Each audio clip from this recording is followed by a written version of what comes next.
Hi అందరూ ఎలా ఉన్నారు? Welcome back to my channel Tejasri vlogs. నేను మీ తేజశ్రీ. వీడియోస్ చాలా లేట్గా పోస్ట్ చేస్తున్నాను. 4 days అవుతుంది నేను వీడియో పోస్ట్ చేసి. ఎవరు ఏమనుకోవద్దు, నాకైతే కుదరట్లేదనమాట ఇంట్లో. అందుకని చెప్పి వీడియోస్ పోస్ట్ చేయడం అయితే లేట్ అవుతుంది. ఈ వీడియో అయితే చాలా చాలా బాగుంటుంది. విజయవాడలో మా ఇల్లు పరిస్థితి ఎలా ఉందో ఈ వీడియోలో నేను చూపించబోతున్నాను. వీడియో చివరి వరకు చూసి నచ్చితే తప్పకుండా ఒక చిన్న లైక్ ఇవ్వండి. కొత్తగా ఛానల్ని ఎవరైనా చూస్తూ ఉంటే ఛానల్ని సబ్స్క్రైబ్ చేసుకోండి. ఈసారి ఫీవర్ మాత్రం చికెన్ గున్యా టైప్లోనే వచ్చింది. ఎందుకు అంటే మొత్తం జాయింట్ పెయిన్స్ అయితే బాగా ఉన్నాయి. ఇప్పుడు ఫీవర్ తగ్గి నాకు 10 days అవుతుంది, కానీ ఇంతవరకు నాకు పెయిన్స్ ఏం తగ్గలేదు. కాళ్ళు కూడా బాగా వాచాయన్నమాట. నడవడానికి చాలా ఇబ్బందిగా అనిపిస్తుంది. ఉన్న ఓపికంతా ఇంట్లో పనులు చేసుకోవడానికే సరిపోతుంది. వీడియోస్ చాలా తక్కువగా షూట్ చేస్తున్నాను. షూట్ చేసినవే నేను మీకు అప్లోడ్ చేస్తున్నాను అనమాట. శ్రీతాకైతే క్యూర్ అయిపోయింది, స్కూల్కి అయితే వెళ్ళిపోతుంది. కానీ సిద్ధుని స్కూల్కి పంపట్లేదు. ఎందుకంటే చాలా వీక్గా ఉన్నాడు. ఫుడ్ కూడా వాడు సరిగ్గా తీసుకోవట్లేదు అనమాట. ఇంకా ఇంట్లో ఉంటే ఇలా అతుక్కొని ఉండిపోతూ ఉంటాడు. ఇంకా దిగట్లేదు. నాకు ఇంట్లో పని అయితే అవ్వట్లేదు. చాలా నీరసంగా ఉండడం మూలాన ఇంకా పట్టుకొని తిరుగుతూ ఉన్నాడనమాట నన్ను. మధ్యలో ఒకరోజు అయితే స్కూల్కి పంపాను, కానీ మార్నింగ్ నుంచి ఈవినింగ్ దాకా వెళ్ళాడు. కానీ ఈవినింగ్ వచ్చిన తర్వాత చాలా సిక్ అయ్యాడు. మళ్ళీ బాగా నీరసంగా అయిపోయిందనమాట వాడికి. అందుకని చెప్పి సిద్ధునైతే నేను స్కూల్కి పంపట్లేదు. టీచర్ వాళ్ళు కాల్ చేస్తున్నారు, కానీ నేనైతే పంపను అని చెప్పేశాను. పూర్తిగా తగ్గిన తర్వాతే పంపుతానని చెప్పాను. అత్తయ్య మామయ్య వాళ్ళు ఇంట్లో అయితే ఉన్నారు, కానీ ఒక క్షణం కూడా ఖాళీగా అయితే ఉండరు. ఏదో ఒక పని అయితే చేస్తూనే ఉంటారు. మామయ్య గారు ఈసారి పాపం కూర్చొనే ఉన్నారనమాట, ఓపిక లేదని. మామూలుగా అయితే అంత ఖాళీగా అస్సలు కూర్చోరు, ఏదో ఒక పని చేస్తూ ఉంటారు. ఫస్ట్ టైం మామయ్య గారిని అలా కూర్చోవడం చూడడం ప్రశాంతంగా. మనిషి అయితే ఇక్కడే ఉన్నారు, కానీ మనసంతా విజయవాడలోనే ఉంది ఇంటి దగ్గర. కానీ ఓపిక లేక సైలెంట్గా ఉండిపోయారు అలా. సాటర్డే అయితే విజయవాడ వెళ్దామనే ప్లాన్ అయితే ఉంది. అది ఎంతవరకు అవుతుందో తెలీదు. ఎందుకు అంటే ఆఫీస్లో కుదరాలి కదా వీళ్ళకి, బావగారికి ఈయనకి కుదురుతుందో లేదో అని చెప్పి డౌట్. కుదిరితే మాత్రం విజయవాడ వెళ్ళి ఇల్లు అయితే క్లీన్ చేద్దామని చెప్పి అనుకున్నాము. ఇల్లు అయితే లాక్ చేసి వచ్చి 2 weeks అయితే అయిపోయింది. మేమైతే ఒక రకంగా ధైర్యంగానే ఉన్నాం, కానీ మావయ్య గారు అయితే అలా లేరు. ఆయనకి ఆలోచన అంతా ఇంటి మీదనే ఉంది. దానివల్ల ఆయనకు కొంచెం హెల్త్ కూడా బాగాలేదు, నీరసంగా ఉన్నారు. అక్కడికి తీసుకెళ్తేనే ఆయన సెట్ అవుతారని చెప్పి మేమైతే అనుకుంటున్నాము. అక్కడికి వెళ్తేనే ఆయనకు కొంచెం ఓపిక కూడా వస్తుంది, ఇల్లుని చూస్తే ఓపిక వస్తుందని చెప్పి అనుకొని మామయ్య గారిని తీసుకెళ్దామని చెప్పి అనుకున్నాము. నాకు కూడా కొంచెం ఓపిక అయితే ఉండట్లేదు. నేను పూజ స్కిప్ చేసి కూడా 1 week అవుతుంది.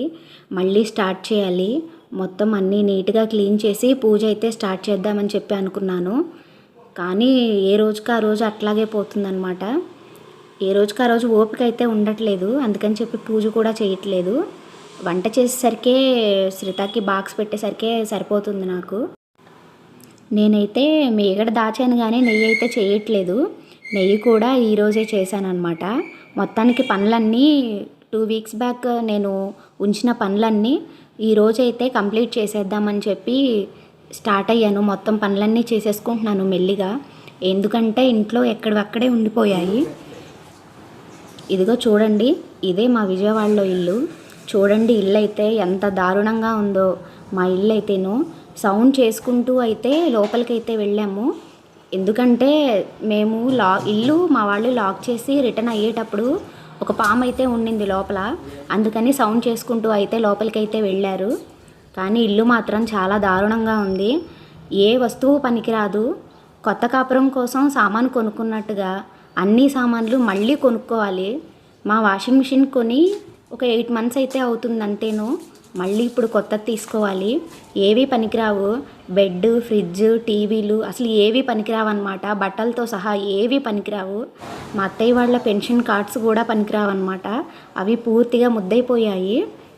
ఇక్కడ చూడండి, బెడ్ కూడా మొత్తానికి పాడైపోయింది. ఇది రూమ్ అయితే ఎండిపోయి పెచ్చుల్లాగా లేస్తుందన్నమాట బురదంతా. బెడ్రూముల్లో ఉన్న ఏ సామాన్ అయితే పనికిరాదు. బట్టలేంటి, దుప్పట్లేంటి, దిండ్లు ఏవి పనికిరావు. వీళ్ళు ఆఫీస్ వర్క్ చేసుకునే టేబుల్స్ కూడా ఏమీ పనికిరావు. బుక్స్ ఉన్నాయన్నమాట, బోలెడు బుక్స్ ఉన్నాయి. బుక్స్కే ఒక కబోర్డ్ ఉండింది. కబోర్డ్ పూర్తిగా తడిచిపోయిందనమాట.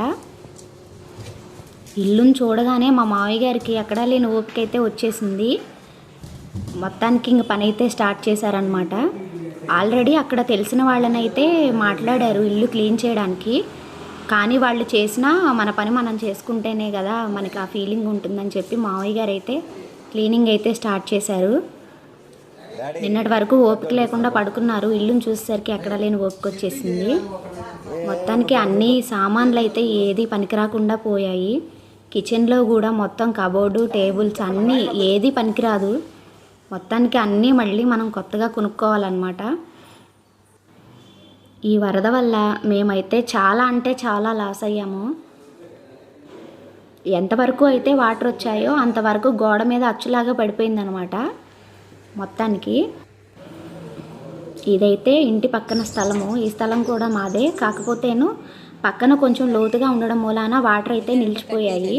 బండి అయితే పనికిరాదు. మొత్తం సైలెన్సర్లోకి వాటర్ అన్నీ పోయాయంట. అదైతే పనికిరాదు. మొత్తానికి పక్క స్థలాలు కొంచెం లోతుగా ఉండడం మూలాన ఇక్కడ వాటర్ అయితే నిలిచిపోయాయి. కానీ ఇప్పుడు అక్కడ ఉండడం కూడా ఎంతకీ సేఫ్ కాదు.